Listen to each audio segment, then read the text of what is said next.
Halo teman-teman kelas 11, berjumpa lagi dengan Pak Anggit di mata pelajaran biologi. Dan kita di video ini akan memasuki bab yang kedua, yaitu tentang jaringan tumbuhan.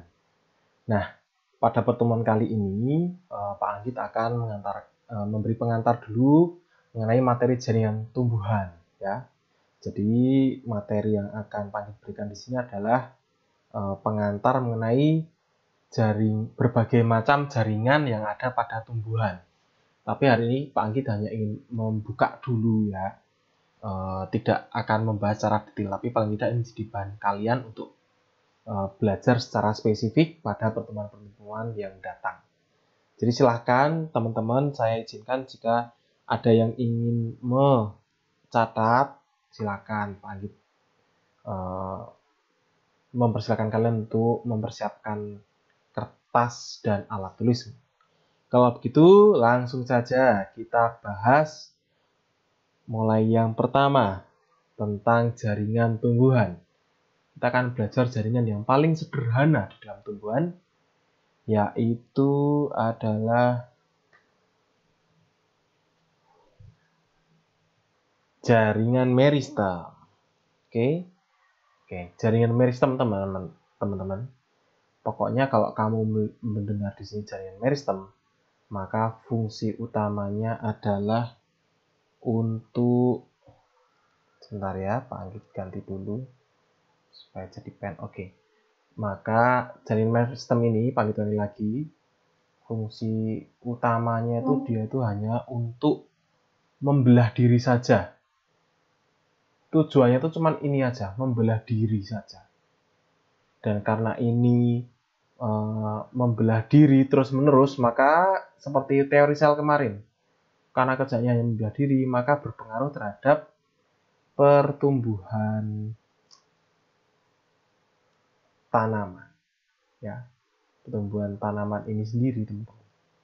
Dan ingat, karena kita berbicara di sini untuk pertumbuhan tanaman, maka di sini pembelahan dirinya nanti arahnya lebih ke mitosis, ya, bukan yang meiosis. Oke, itu teman-teman. Kalau begitu, sekarang Pak kita akan jelaskan apa saja jaringan meristem yang ada pada tanaman. Yang pertama, ada meristem apikal, ya. Jadi nama lain dari meristem apikal adalah meristem primer, ya. Berperan karena tadi ingat namanya meristem selalu tugasnya untuk membelah diri dan untuk mengatur pertumbuhan tanaman. Nah, pertumbuhan primer yang dimaksud di sini adalah pertumbuhan secara vertikal, ya, tinggi begitu. Maka meristem apikal itu mengatur pertumbuhan tanaman. Kita mengatakan ini ke atas atau ke bawah, atau bisa dikatakan secara vertikal. Nah, terletak di mana meristem apikal ini? Terletak pada ujung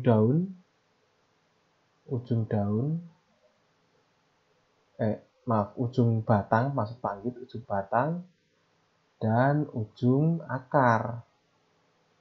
Sekali lagi ya, meristem apikal ini biasanya terletak pada ujung batang maupun pada ujung akar. Jadi ujung batangnya akan semakin memanjang terus ke atas, ujung akar akan semakin ke dalam, ke bawah. Nah, itulah yang disebut sebagai meristem primer, teman-teman. Oke. Nah, meristem primer itu terdiri dari 3 macam ya, teman-teman. Jadi ada yang disebut sebagai protodem, ya. Oh ya, sebelum Pak Anggit lanjut, karena nanti kok kamu nih pro itu artinya tuh seperti kalau kamu dulu menemukan prokariotik gitu loh, ya. Prokariotik artinya kan sebelum ada karion atau inti gitu ya. Maka di sini protodem tuh ya sebelum nantinya jadi dom ini mengacu pada epidermis gitu ya. Jadi ini tuh calon epidermis. Itulah di bawahnya prokambium, itu artinya berarti calon kambium. Nah, nanti ada pro-pro yang lain ke depannya, itu konsepnya sama. Oke, jadi mari kita bedah satu persatu teman-teman.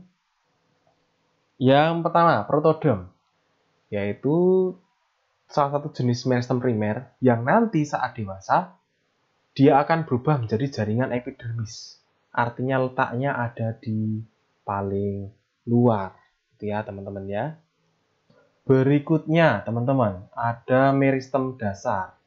Sorry. Sebentar teman-teman, ganti pen dulu ya. Oke, berikutnya ada meristem dasar.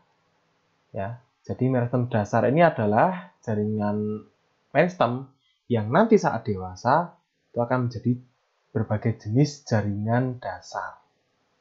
Ya, ini letaknya ada di lapisan setelah jaringan epidermis, gitu ya.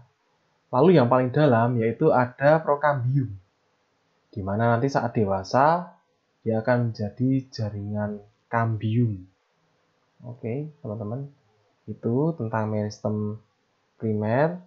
Lalu berikutnya, berarti sebentar Pak Anggit bahas sedikit ya. Berarti dari letaknya meristem primer ini, yang paling luar, lapisan paling luar itu adalah epidermis, protoderm yang nanti akan jadi epidermis. Lalu di dalamnya lagi ada meristem dasar yang nantinya saat dewasa akan menjadi jaringan dasar. Dan yang berikutnya adalah prokambium yang nanti akan menjadi jaringan kambium. Oke, berikutnya kita akan masuk ke jenis meristem yang kedua. Ya, ini dia teman-teman, jenis meristem yang kedua adalah meristem lateral, ya, atau lateral meristem, sama saja. Ya. Di sini kaitannya adalah untuk pertumbuhan sekunder. Apa itu pertumbuhan sekunder? Yaitu pertumbuhan tanaman yang melebar, atau di sini bisa dikatakan secara menyamping atau secara horizontal gitu ya. Nah, itu yang membuat tanaman menjadi lebih besar diameternya. Itu ya. Saya lagi ini pertumbuhan tanaman secara menyamping atau melebar. Tanaman melebar gitu. Ya. Itu teman-teman. Nah, biasanya dimiliki oleh tanaman dikotil, karena tanaman dikotil itu memiliki kambium. Nah, kambium itulah yang nantinya menyebabkan pertumbuhan tanaman secara melebar. Kambium sendiri teman-teman pada tanaman dikotil ya, pada umumnya terdiri dari dua jenis kambium. Yang pertama adalah kambium vaskuler yang nanti akan menjadi jika membelah ke dalam menjadi xilem. Teman-teman pasti sudah mengenal ini saat SMP. Dan kalau pertumbuhannya keluar, dia akan menjadi floem. Ya. Itu teman-teman. Jadi xilem dan floem itulah yang menyusun kambium vaskuler. Berikutnya adalah kambium gabus atau velogen. Nah, kambium gabus ini kalau membelah ke dalam, dia akan membentuk velodem. Jika membelah keluar, dia akan membentuk velum. Ya. Nah, velodem dan velum ini nanti akan membentuk suatu struktur yang disebut sebagai peridem. Ya. Peridem hampir mirip dengan epidermis ya. Ya memang betul. Karena biasanya letak peridem ini ada di setelah epidermis, bagian dalamnya epidermis. Fungsinya sama sebenarnya ya, untuk pelindung juga. Jadi lapisan pelindung setelah epidermis, yang membedakan adalah asalnya dia dari mana. Gitu. Kalau epidermis dari protoderm, kalau peridem tadi pertumbuhannya dari kambium gabus. Gitu teman-teman. Lanjut. Yang ketiga, ini adalah meristem khusus, tidak ada pada semua tanaman, hanya terdapat pada tanaman beruas. Contohnya adalah rumput-rumputan, ya, rumput-rumputan dan misalkan bambu yang sering keluar ya, bambu. Bambu kan ada ruasnya, nah itu teman-teman. Nah itulah tentang jaringan meristem. Berikutnya, karena jaringan meristem itu tugasnya hanya membelah dan dia secara mitosis, Pak Anggit hanya ingin merecall apa yang sudah kamu pelajari di materi sel kemarin. Kita sudah membahas tentang pembelahan mitosis kan ya. Nah, Pak Anggit mengingatkan saja bahwa tanaman ini, terutama jaringan meristem, itu tujuannya ya hanya melakukan pertumbuhan atau pembelahan secara mitosis saja. Jadi intinya ini teman-teman sudah tahu ada nomor 1 sampai nomor 6 ya untuk tahapannya. Jadi ada mulai interfase kemarin tuh loh, yang ada fase growth yang pertama, sintesis, dan juga growth yang kedua. Pokoknya intinya interfase itu adalah masa persiapan, di mana ada penggandaan DNA, ada penggandaan organel, dan ada pembesaran sel serta penyiapan energi untuk mau masuk ke tahapan fase mitosis gitu ya. Nah, nomor 2 sampai nomor 6 ini adalah fase mitosisnya, teman-teman. Profase, metafase, anafase, telofase. Gitu ya. Profase, ini gambar nomor 1 adalah interfasenya. Nomor 2 adalah metafase. Kemarin ya, teman-teman masih ingat ya, di mana di bagian sini sudah sebenarnya ada sentriol, cuman nggak kelihatan memang di dalam sel tanaman, dan membran intinya sudah mulai hilang, dan kromosom itu mulai ditangkap oleh benang-benang spindle, cuman belum rata. Ya, ini gambar nomor 3 adalah metafase. Ya teman-teman, metafase teman-teman bisa lihat di sini bahwa kromosom yang sudah ditangkap oleh benang-benang spindle, ya, yang benang spindle itu nempel pada sentriol, itu sudah kromosomnya sudah diletakkan di titik tengah bidang ekuator ini. Nah, itulah ciri khas dari metafase. Yang keempat, nah ini teman-teman lihat, ini sudah mulai ditarik. Kromosom ditarik hingga berubah menjadi kromatid. Dan ini ditarik pada kutub sentriol yang berlawanan. Jadi ibaratnya kromosom ditarik sampai ibaratnya menjadi 2 gitu ya. Yang struktur itu disebut sebagai kromatid. Itu lalu nomor 5 di sini tadi anafase sudah. Nomor 5 adalah telofase, di mana kromatidnya sudah mengumpul pada sentriol yang dituju. Lalu di sini sebenarnya sudah mulai ada pembelahan membran ini ya teman-teman ya, mulai terbelah. Nomor 6 adalah tahap akhir dari telofase, yaitu sitokinesis, yaitu adanya pembelahan sel secara sempurna. Jadi ini dinding selnya tuh sudah kelihatan jelas membelah dan menjadi 2 sel yang berbeda dari yang awalnya tadi cuma 1. Itu teman-teman. Oke, next. Nah, ini adalah meristem apikal pada tunas batang ya. Jadi pada ujung-ujung batang, teman-teman. Ini yang paling atas, meristem apikal itu letaknya ada di sini. Ya, ini akan membelah terus-menerus sehingga nantinya tanaman akan tambah tinggi. Nah, itu teman-teman ya. Di sini ada leaf primordium. Primordium itu mengawali leaf sudah daun, maka inilah yang nanti akan menjadi bakal daun, berkembang menjadi daun. Nah, ini tadi ada letak dari prokambium, ada di belakang epidermis ya teman-teman ya, benar ya. Itu lalu jika semakin ke bawah itu semakin dewasa selnya. Mulai ditemukan ada jaringan dasar, di mana itu letaknya di dalamnya prokambium, gitu ya. Lalu semakin ke bawah lagi, semakin dewasa lagi.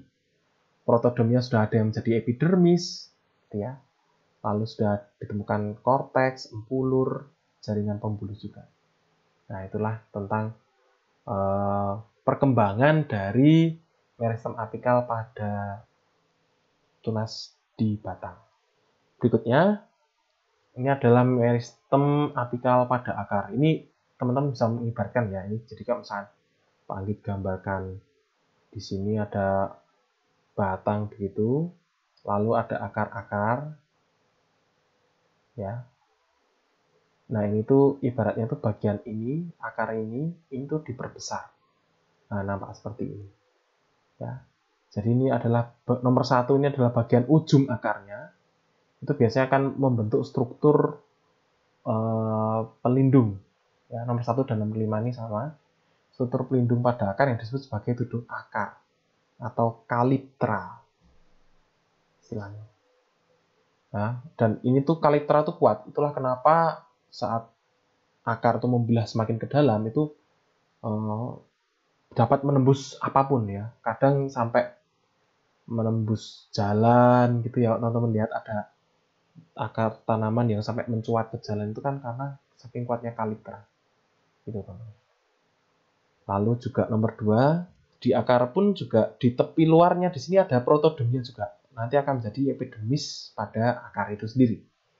Lalu juga nomor 3 ini ada jaringan dasar. Jadi semakin ke tengah, semakin ketemu ada jaringan dasarnya. Nanti akan berubah menjadi jaringan dasar. Oke, lalu juga nomor 4, semakin ke dalam, yang paling dalam ini ditemukan prokambium. Nanti akan berubah menjadi xilem dan phloem. Karena ingat, akar itu kan memang fungsinya untuk pengangkutan air dan nutrisi. Maka sangat penting keberadaan dari prokambium yang nantinya akan berubah menjadi kambium. Oke, next. Ini adalah meristem lateral pada pertumbuhan sekunder tanaman, teman-teman. Nanti kita akan belajar melihat bagaimana pertumbuhan sekunder. Tadi kan Pak Anggit sudah mengatakan ya, ini biasanya ditemukan pada tanaman dikotil, tanaman berkayu biasanya yang besar. Nah, mereka tuh biasanya dapat bertumbuh secara sekunder karena keberadaan kambium. Dan kambium nanti akan dalam pembelahannya ya, itu akan membentuk lingkar-lingkar tahun. Nah, nanti teman-teman akan lihat ada lingkar tahun ini tuh sudah berapa tahun. Jadi contoh misalkan ini gitu ya, ini tuh dari sini ke bagian ini, teman-teman lihat di sini ada garis ya. Nah, ini tuh menandakan ini tuh 1 tahun gitu. Makanya nanti dari titik ini ke sini, nah ini menjadi tahun yang kedua, ini menjadi tahun yang ketiga, dan seterusnya. Nah, nanti kita akan belajar untuk begitu. Itu ya teman-teman ya. Next, ada meristem interkalar. Oke, next teman-teman, berikutnya ada meristem interkalar. Nah, di sini Pak Anggit hanya ingin menunjukkan bahwa meristem interkalar itu ada di tanaman yang beruas. Ini loh, kalau teman-teman lihat contohnya adalah bambu. Ini kan ada ruasnya. Nah, meristem interkalar itu letaknya ada di ya ini sekitar atas maupun bawah dari bagian ruasnya. Ruas itu sendiri disebut sebagai disebut sebagai nodus. Ya. Dan bagian yang nanti akan memanjang yang terletak antara nodus satu dan yang lainnya, ini disebut sebagai internodus. Ya, ini teman-teman. Dan inilah yang menyebabkan pertambahan ruas pada batang bambu. Sehingga kamu bisa bayangkan ada berapa banyak nodus dalam satu misalkan tanaman bambu itu ya. Dan mereka melakukan pembelahan mitosis pada nodusnya. Ya, karena keberadaan meristem interkalar ini. Sehingga tentu saja itu akan mempercepat pertumbuhan tinggi tanaman bambu itu. Itu teman-teman tentang meristem interkalar. Next. Kita akan mulai masuk ke, karena tadi kita sudah membahas jaringan meristem, kita akan masuk ke jaringan yang kedua, yaitu jaringan sederhana.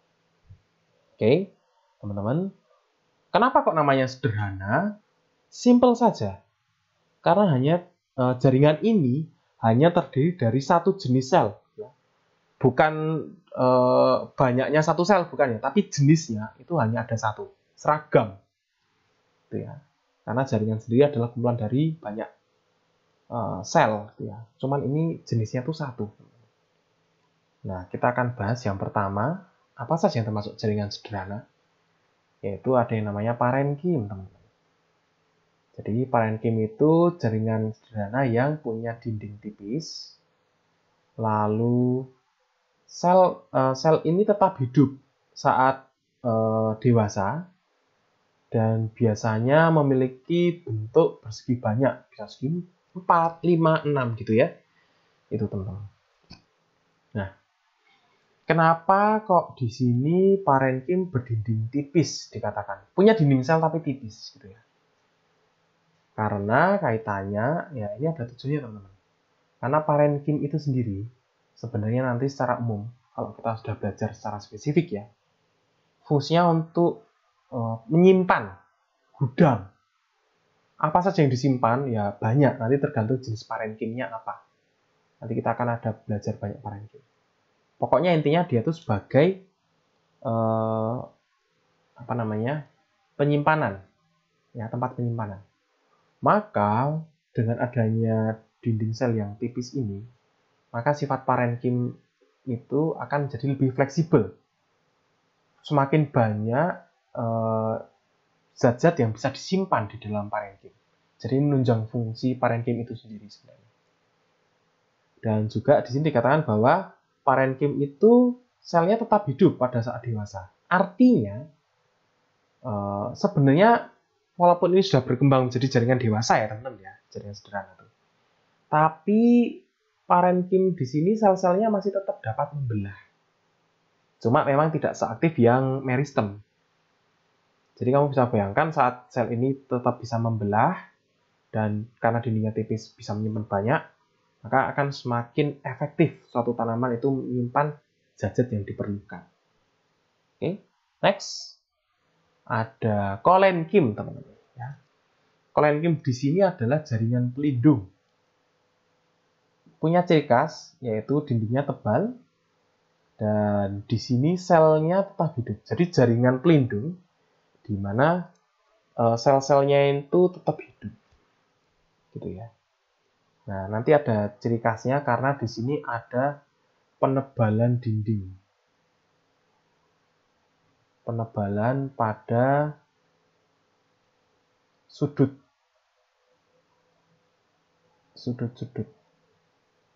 dinding sel. Ya, nanti teman-teman akan lihat seperti apa. Jadi dinding selnya itu di sudut-sudutnya itu akan mengalami penebalan. Dan dia pelindung yang sel-selnya itu tetap hidup. Biasanya banyak ditemukan pada tanaman-tanaman yang muda, teman-teman. Gitu ya. Next. Ada sklerenkim. Ya. Sklerenkim di sini ini sama-sama jaringan pelindung juga. Ya, sama seperti halnya kolenkim. Dia juga berdinding tebal juga sama seperti kolenkim. Bedanya dengan kolenkim adalah sel-selnya itu mati. Jadi sel-sel mati di sini pada sklerenkim itu memberikan keuntungan sih sebenarnya. Karena saat dindingnya tebal dan sel-selnya mati, maka strukturnya itu kokoh, kuat. Biasanya keras. Ya. Contohnya adalah pada kayu, tanaman, ya. Dan juga contohnya pada batok kelapa, itu juga terdiri atas sklerenkim juga. Kalau kita lihat dari bentuknya, itu ada dua bentuk sklerenkim. Yaitu ada yang bentuknya sklereid atau berbentuk sel batu. Bentuknya bulat-bulat seperti batu memang. Dan dia sudah mati sel-selnya, teman-teman. Ada juga yang bentuknya tuh memanjang, seperti benang atau seperti serat, fibers ya. Jadi bentuknya tuh memanjang menyerupai benang. Dan memang letaknya itu tuh saling berdekatan. Ya, gitu teman-teman. Next. Ada epidermis. Jadi epidermis di sini pelindung, tapi di bagian yang paling luar. Di sini sel-selnya itu tetap hidup pada saat dewasa. Tentu saja, karena epidermis kan yang paling luar, rawan untuk terkena berbagai macam terpapar lingkungan, jadi bisa jadi cepat rusak. Maka di sini tetap hidup untuk bisa beregenerasi. Dan ciri khas yang lain dari epidermis adalah bisa termodifikasi menjadi berbagai macam jenis epidermis, tergantung tanamannya apa. Contohnya adalah trikoma, yang dimana itu berupa epidermis yang berupa rambut halus dan terletak pada permukaan tubuh tanaman. Ya. Lalu bisa jadi berupa stomata. Ya, ini berupa dua jenis sel penjaga yang nantinya akan membentuk celah untuk jalannya uap air. Jadi ini untuk mengatur transpirasi. Yang berikutnya ada sel kipas. Biasanya ditemukan pada epidermis daun monokotil.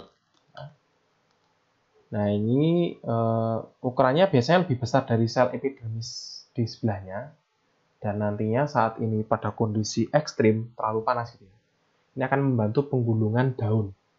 Sehingga dapat mengurangi transpirasi. Dan tanaman tidak menjadi kekurangan air. Oke. Next, Pak Gita ingin menunjukkan tentang bentuk parenkim seperti ini ya teman-teman ya. Nah, parenkim itu yang mana? Ingat, dia itu besar. Maka yang ini loh. Nah, kalau ini memang berimpitan ya, nggak terlalu kelihatan. Tapi ini loh, yang besar-besar ini. Nah, ini parenkim. Parenkim. Nah, kalau yang di bawah ini yang kelihatan jelas. Nah, ini parenkim besar-besar. Menyebar, pokoknya banyak. Di mana-mana ada parenkim. Oke. Berikutnya kolenkim. Ingat, kolenkim itu yang mengalami penebalan. Ya. Di sini tidak terlalu kelihatan berimpitan teman-teman. Nah ini loh, kok teman-teman lihat, ini kan ada sel yang ukurannya besar toh. Di area atas ini kan besar. Nah ini tuh parenkim kalau ini yang besar. Nah kolenkim tuh yang ini, sudut-sudutnya tuh mengalami penebalan. Yang ini di sini, ini adalah sel-sel parenkim. Ini kalau di zoom diperbesar seperti ini. Nah ini loh, ini kan dinding selnya kan tebel loh di sudut-sudutnya. Sehingga seperti memisah antara sel satu dan yang lainnya. Nah inilah si kolenkim. Dan masih hidup selnya ya. Ini juga iya, makin kelihatan lagi. Di area bawah adalah kolenkim. Sini parenkim. Next. Nah ini adalah sklerenkim tadi ya. Jaringan pelindung yang terdiri atas sel-sel mati. Sklera itu ya bentuknya besar seperti batu, membulat. Nah ini kalau dari mikroskop tampak seperti ini. Nah kalau sklerenkim beda, ini saat dikerok, saat dilihat lagi dalam satu selnya, itu ternyata bentuknya seperti ini, seperti jarum, ya, seperti serat, seperti ini. Itu benar. Itu teman-teman. Next. Nah ini Pak Anggit hanya ingin memperlihatkan tentang epidermis yang bisa termodifikasi. Di sini ada trikoma, gitu ya teman-teman ya. Ini adalah trikoma, bulu-bulu halus tadi pada lapisan epidermis, tepi epidermis, gitu.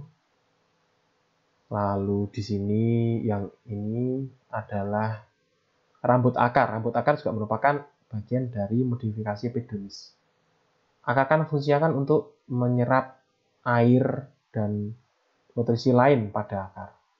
Maka saat di sini ada rambut akar, maka otomatis bidang penyerapan akar ini akan semakin efektif ya, untuk menyerap semakin banyak nutrisi yang bisa diserap oleh akar ini. Gitu kan. Oke, ini jika diperbesar seperti ini memang ini ya, jika diperbesar seperti ini. Nah, lalu di sini adalah yang terakhir, yang ini adalah stomata. Stomata itu sebenarnya itu merujuk pada bukaan ini teman-teman. Jadi stomata itu sebenarnya itu adalah modifikasi dari dua jenis sel. Ini adalah sel yang pertama, sel penjaga namanya, sel penjaga 1. Di sini ada sel penjaga 2. Nah, nanti sel penjaga ini akan mengatur buka menutupnya stomata ini. Dan semakin besar celah yang terbuka, maka semakin besar tingkat penguapan suatu tanaman. Dan kebalikannya, kalau ini menutup, maka tingkat transpirasi bisa dihambat. Next. Kita akan berbicara mengenai jaringan kompleks. Ya. Tadi sudah belajar meristem, sederhana. Yang terakhir, jaringan kompleks, rumit kompleks. Kenapa ini dikatakan kompleks atau rumit? Karena struktur ini, jaringan ini, itu terdiri dari beberapa jenis sel yang tadi kita sudah pelajari. Oke. Contoh, kita contohkan yang pertama ada silem yang sudah besar gitu ya, yang sudah dewasa. Fungsinya memang jaringan ini adalah untuk menghantarkan air dari tanah, dari akar, menuju ke seluruh bagian tanaman yang membutuhkan air. Yang menjadi agak repot di sini adalah silem itu terdiri dari berbagai macam jaringan atau sel. Contohnya di sini ada jaringan parenkim. Parenkim ketemu lagi, teman-teman. Lalu ada sklerenkim yang bentuknya serat. di sini ternyata ada pelindung yang serat sklerenkim, dan di sini juga ada trakeid. Nah, nanti kita akan jelaskan trakeid itu apa. Lalu juga contoh berikutnya ada floem. Floem di sini adalah jaringan pengantar hasil fotosintesis, terutama adalah glukosa. Dan strukturnya terdiri dari lempeng tapis. Di sini lempeng tapis itu tidak ada nukleus, namun tetap ada sitoplasma. Nah, kira-kira termasuk sel hidup atau mati? Jadi walaupun tidak ada nukleus, tetapi masih ada sitoplasma, maka di sini tetap dikatakan sebagai sel yang hidup. Nah, jadi memang nanti aktivitas sel diatur oleh organela lain, tergantung dari metabolisme yang dilakukan oleh floem ini. Next, berikutnya ada yang disebut sebagai sel pengiring. Dan ada serat sklerenkimnya lagi, pelindungnya lagi, dan juga ada parenkim lagi. Oke, next, periderm. Tadi kita sudah bahas, ini adalah periderm yang sudah dewasa, teman-teman. Yang tadi berkembang dari si floem gabus tadi ya. Nah, ini definisinya adalah jaringan pelindung yang berasal dari perkembangan Cambium gabus. Teman-teman tadi sudah tahu. Nah, di sini terdiri dari velum. Oke. Kalau ke arah luar pertumbuhannya, ada juga velodrem. Kalau ini ke arah dalam. Dan juga ketemu lagi dengan parenkim. Di mana-mana ada parenkim ya. Terakhir, ada kelenjar sekretori. Nah, teman-teman sudah mulai tidak asing dengan sekretori. Berarti ada suatu substrat yang dihasilkan dan itu berguna bagi organisme ini. Tanaman ternyata juga punya, nggak cuma manusia ya. Jadi contohnya adalah kelenjar ini berperan untuk membuat berbagai macam substansi seperti lateks atau karet, resin, madu, dan substansi lainnya. Serta selain membuat substansi ini, kelenjar sekretori juga bertanggung jawab untuk menyimpan dalam saluran yang ada pada tubuh tanaman ini. Jadi ada saluran sekretori khusus untuk menyimpan substansi yang sudah dibuat oleh kelenjar sekretori. Next. Nah, ini adalah gambar dari xilem. Teman-teman, nggak perlu bingung ya.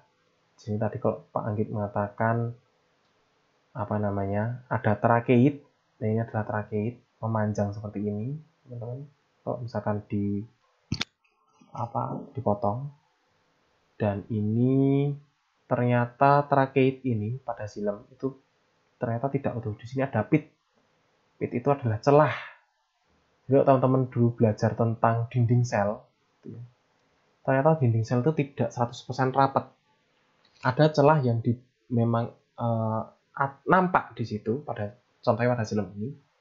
Fungsinya adalah untuk bisa menyalurkan atau berkomunikasi, bertukar nutrisi juga antara satu sel dengan sel yang lainnya. Nah, ini contohnya teman-teman. Di sini, ya ini adalah pitnya atau celahnya. Nah, di sini pun juga ada torus, teman-teman, yang memisahkan antara pit pada sel, misalkan kita katakan ini sel B, ini sel A. Misalkan ini bagian pit dari sel A. Nah, di sini tuh ada torusnya. Terus ini berfungsi untuk mengatur kapan ini pitnya boleh dibuka, kapan harus menutup. Saat memang butuh pertukaran zat atau menyalurkan air, maka torus ini nanti akan membuka sehingga zat-zat atau air itu bisa masuk, bertukar, berpindah dari sel satu ke sel yang lainnya. Itu teman-teman. Oke, next.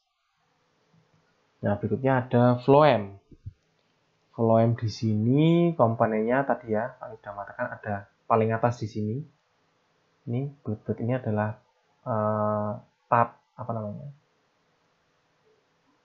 lempeng tapisnya tadi. Oke. Lalu di sini ada pembuluh tapis, besar ini pembuluh tapis. Dan ini tidak terdiri dari sel-sel yang tidak mati, tidak punya nukleus di sini. Itulah kenapa butuh companion cell. atau sel pengiring tadi. Alasannya adalah karena sel pengiring itu tuh punya nukleus. Jadi saat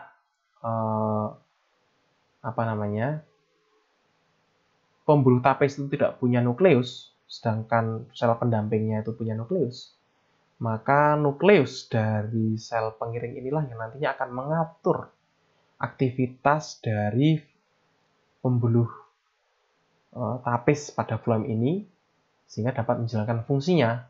Ayo, masih lihat fungsinya? Ya, fungsinya untuk mengangkut hasil fotosintesis ke seluruh bagian tanaman. Oke. Next, nanti teman-teman juga akan belajar mengenai berkas pembuluh, di mana ada berbagai macam berkas pembuluh tergantung dari letak xilem dan floemnya. Nah, ini hanya ditambahkan beberapa saja. Ini contohnya ada pada tanaman jagung. Gitu ya. Di sini ada xilem-nya, ini xilem-nya. Oke. Teman-teman lihat. Lalu di sini ada floemnya. Ya, ini floemnya di sini. Dan ternyata di antara floem itu ada sel pengiringnya, kelihatan ya ini ya. Ya, ini sel pengiringnya, companion cell. Ya. Nah, ini pada salah satu jenis contoh tanaman dikotil, yaitu pohon alfalfa. Ya. Dalam potongan tujuh mental. Ini ada silemnya besar. Ini kambiumnya kelihatan di tengah gini. Inilah kambiumnya. Dan di sini di luarnya ada floem. Segini ini floem. Oke, itu teman-teman. Lalu berikutnya yang terakhir adalah struktur sekretori. Yang tadi bisa mengeluarkan berbagai macam substrat ya. Contohnya ada yang bisa mengeluarkan nektar atau madu. Biasanya ditemukan pada organ bunga. Dan ini nektar atau madu dihasilkan dari kelenjar nektar. Ada juga yang bisa menghasilkan minyak. Contohnya adalah pada kacang, kelapa sawit, sitrus atau kelompok family jeruk ya, jeruk-jerukan dan yang lain-lain. Nah, ini bisa jadi dari akumulasi berbagai kelenjar yang memiliki banyak organel. Elaioplas. Ingat elaioplas, plasida penyimpan lemak. Itulah kenapa dia bisa mengeluarkan minyak. Gitu ya. Banyak organel plasida penyimpan lemaknya. Berikutnya adalah resin. Biasanya terdapat pada tumbuhan konifer seperti getah gitu ya teman-teman. Dan getah itu biasanya terdapat pada saluran resin. Jadi kalau kalian tuh ada tumbuhan konifer gitu ya, contohnya pinus, lalu dicok gitu ya, kulit pohonnya biasanya akan memakan resin. Ya, selang berapa lama. Next, ada enzim pencernaan juga ternyata. Ini yang menarik. Terdapat pada tanaman karnivora. Contohnya adalah tanaman pemakan serangga. Di sini Panggit memberi contoh kantong semar atau Venus. Next, ada kelenjar garam. Nah, ini terdapat terutama pada tanaman yang telah beradaptasi dengan lingkungan yang kaya akan kandungan garam. Oke, itu saja dulu teman-teman apa yang bisa Panggit sampaikan. Silakan teman-teman bisa pahami lagi. Kita akan bertemu lagi minggu depan untuk membahas secara spesifik mengenai berbagai jenis macam jaringan pada tumbuhan. Thank you teman-teman. See you di pertemuan berikutnya. Dah.